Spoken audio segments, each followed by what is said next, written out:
قسمت کا لکھا ہوا شخص کو ملتا ہے، یہ بات طے ہے۔ مجھے اور آپ کو وہی مل رہا ہے جو ہماری قسمت میں لکھا ہے، اس سے ایک حبہ بھی، ایک دانہ بھی کم نہیں ملے گا اور ایک زیادہ نہیں ملے گا۔ صحیح حدیث ہے، بخاری کی دیگر کتب حدیث میں موجود ہے، جب بچہ شکم مادر میں 120 دن کا ہوتا ہے تو 4 ماہ کا جب بچہ شکم مادر میں ہوتا ہے تو اس کی روح پھونکی جاتی ہے، تو فرشتہ آ کے اس کی عمر بھی لکھ جاتا ہے، اس کا شقی و سعید ہونا بھی لکھ جاتا ہے اور اس کا رزق بھی لکھ جاتا ہے۔ تو رزق جو لکھا گیا وہ ہمیں ملے گا، اور جب جب ملنا ہے تب تب ملے گا۔ جو لکھا گیا ہے وہ بہر صورت ہمیں حاصل ہوگا۔ اب وہ جو ہماری قسمت کا رزق ہے اس کے حصول کا ذریعہ کیا ہے؟ بذریعہ حلال ملتا ہے یا اس کے ذرائع حصول کے وہ حرام ہیں؟ تو یہ اللہ کے ذکر کو چھوڑنے کی سزا یہ ہے کہ ملا وہی جو قسمت کا تھا، لیکن دولت عثمان نہ ملی، دولت قارون ملی۔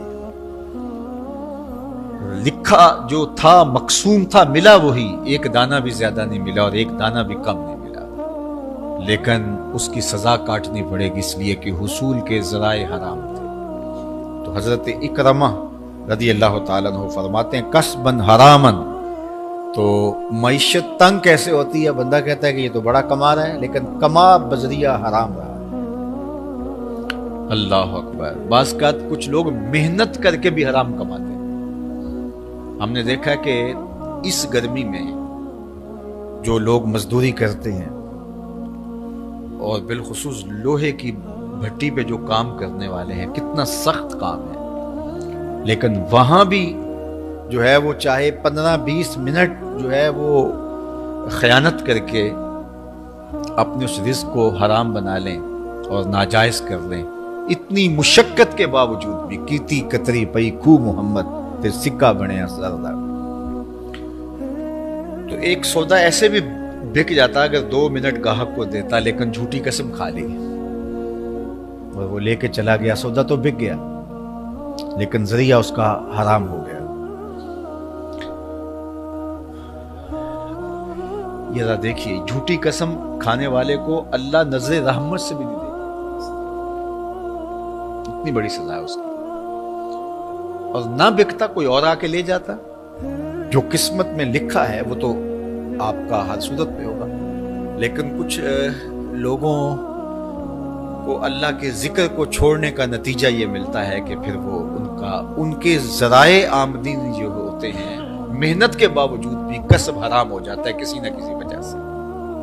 کئی لوگ دودھ اکٹھا کرتے رہتے ہیں، آخر میں ایک قطرہ پیشاب کا ڈال دیتے ہیں۔ سادہ مثال آپ کے سامنے، کتنی محنت سے وہ کیا تھا، تو اپنی ساری محنت کو ضائع کر دیتے اور حرام کا ٹانکا لگا دیتے، ایک قطرے سے وہ سارا ضائع کر بیٹھتے۔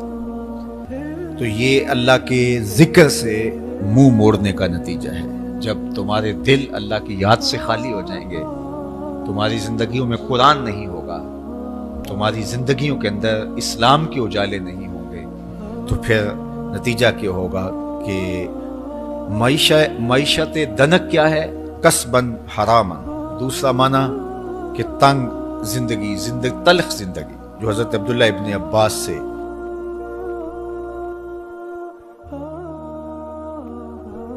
یہ امت خلیفہ بلا فصل، خلیفہ اول، امیر المومنین حضرت سیدنا ابو بکر صدیق رضی اللہ تعالیٰ عنہ کی مرہون منت ہے، ان کی احسان مند ہے۔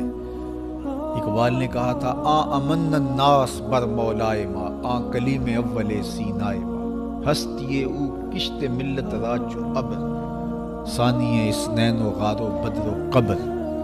کہتے ہیں کہ وہ شخص جس نے ہمارے آقا و مولا پہ سب سے زیادہ احسانات کیے، اور میرے آقا کریم نے ارشاد فرمایا میرے اوپر جس نے بھی کوئی نیکی کی میں اس کا بدلہ چکا دیا دنیا بھر، لیکن ایک ابو بکر ایسے ہیں جن کی نیکیوں کا بدلہ قیامت کے دن رب ہی چکائے گا۔ یہ حضور علیہ السلام نے ارشاد فرمایا، اور پھر میں ما نفعنی مال احد قط، ما نفعنی مال ابی بکر، مجھے کسی کے مال نے اتنا نفع نہیں دیا جتنا ابو بکر کے مال نے نفع دیا. اپنا سب کچھ حضور کی راہوں میں نچھاور کر، مال پیش کیا، جان پیش کی، اولاد پیش کی، وقت دیا، ایک ایک سانس حضور کے نام کر دی. کہتے ہیں حضور علیہ السلام کا سایہ نہیں تھا، لیکن ابو بکر رضی اللہ تعالیٰ عنہ سایہ بن کے حضور کے ساتھ رہے، سائے کی طرح حضور کے ساتھ رہے. بدر کے ساتھی، حضر کے ساتھی، سفر کے ساتھی، غار کے ساتھی، حد ہو گئی مزار کے ساتھ رہے. اللہ اکبر. ایک دن حضور ایسے نکل رہے ہیں مسجد نبوی سے تو کوئی لوگ داخل ہو رہے تھے، تو حضور کے دائیں ہاتھ میں ابو بکر کا ہاتھ تھا، بائیں میں حضرت عمر کا ہاتھ تھا. تو حضور ایسے دونوں کے ہاتھ پکڑ کے باہر نکل رہے تھے، تو کسی کو اندر آتے دیکھا تو اس کو دیکھ کر کے کہا قیامت کے دن ہم قبروں سے یوں ہی اٹھائے جائیں گے، میرے دائیں ہاتھ میں ابو بکر کا ہاتھ ہوگا، بائیں ہاتھ میں عمر کا ہاتھ ہوگا. اللہ اکبر. سیدہ کہول اہل الجنہ، جنت کے بوڑھوں کا سردار کہا. ابو بکر فی الجنہ، جنت کی بشارت دی. عشرہ مبشرہ میں سے پہلا نام حضرت ابو بکر رضی اللہ تعالیٰ عنہ کا. فرمایا میرے 2 وزیر آسمان پہ ہیں، 2 وزیر زمین پہ ہیں. آسمان پہ میرے 2 وزیروں کا نام جبرائیل و میکائیل ہے، اور زمین پہ اوپر میرے 2 جو وزیر ہیں، ایک کا نام ابو بکر ہے، ایک کا نام عمر ہے. تو کیا شان ہے حضرت ابو بکر صدیق رضی اللہ تعالیٰ. ہر نبی کا صحابی عظمتوں کے معراج پہ ہے، لیکن جو شان حضور کے اس جان نثار کو دی گئی ہے، اللہ اکبر. قرآن نے بھی کہا نا وَثَانِيَ اثْنَيْنِ إِذْ هُمَا فِي الْغَارِ. اللہ اکبر. 2 میں سے دوسرا، اللہ اکبر. جب وہ غار میں تھے، 2 میں سے دوسرا. اس لفظ کی خوبصورتی ملاحظہ کیجیے، 2 میں سے دوسرا. حضرت عمر کہا کرتے تھے، حضرت صدیق اکبر کا ذکر کرتے ساتھ رو پڑتے اور کہتے کہ ابو بکر میری ساری زندگی کی نیکیاں لے لیں، وہ غار والی ایک نیکی مجھے دے دیں. ساری نیکیاں زندگی کی ابو بکر لے لیں، ایک نیکی غار والی مجھے دے دیں. تو ان کی ساری نیکیاں ایک طرف اور ابو بکر کی ایک نیکی ایک طرف. اور حضرت عمر کہا کرتے تھے کاش میں ابو بکر کے سینے کا بال ہی ہوتا. کوئی کم شان ہے؟ یہ حضرت عمر کہہ رہے ہیں. یہ عمر جس کے بارے میں میرے حضور علیہ السلام نے فرمایا کہ